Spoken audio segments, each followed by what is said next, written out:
नमस्कार ऊस उत्पादक शेतकऱ्यांनो, तुम्हाला राज्य शासनाने दिलेल्या अतिवृष्टीचा किती टक्के फायदा आहे हे मी आज तुमच्या डोळ्यासमोर उघड करणार आहे।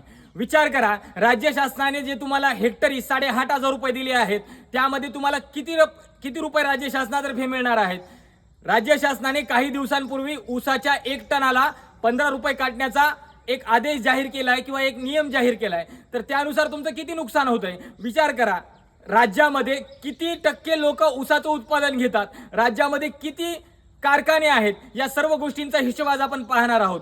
राज्यामध्ये जवळपास 2024 ते 25 या वर्षामध्ये 208 कारखान्यांनी साखर हंगामाच्या गाळीप हंगामामध्ये सहभाग नोंदवला होता आणि ही माहिती साखर आयुक्तालयाने महाराष्ट्र राज्याच्या साखर आयुक्तालयाने बाहेर दिली।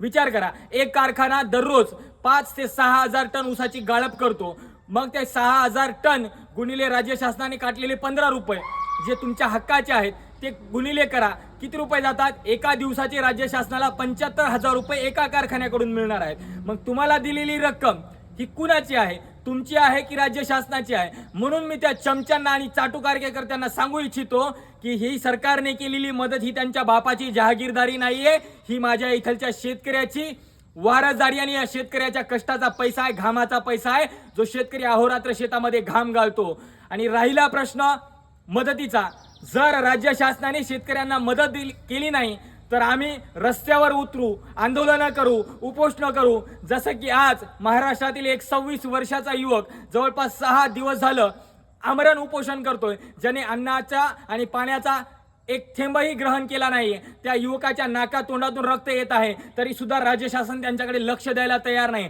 जर त्या युवकाच्या जीवितवाला म्हणजे सरपंच मंगेश साबळे यांच्या जीवाला काही धोका झाला तर महाराष्ट्र ही गोष्ट कदापि सहन करणार नाही, या महाराष्ट्रातला शेतकरी शांत बसणार नाही। जय हिंद, जय महाराष्ट्र, जय किसान।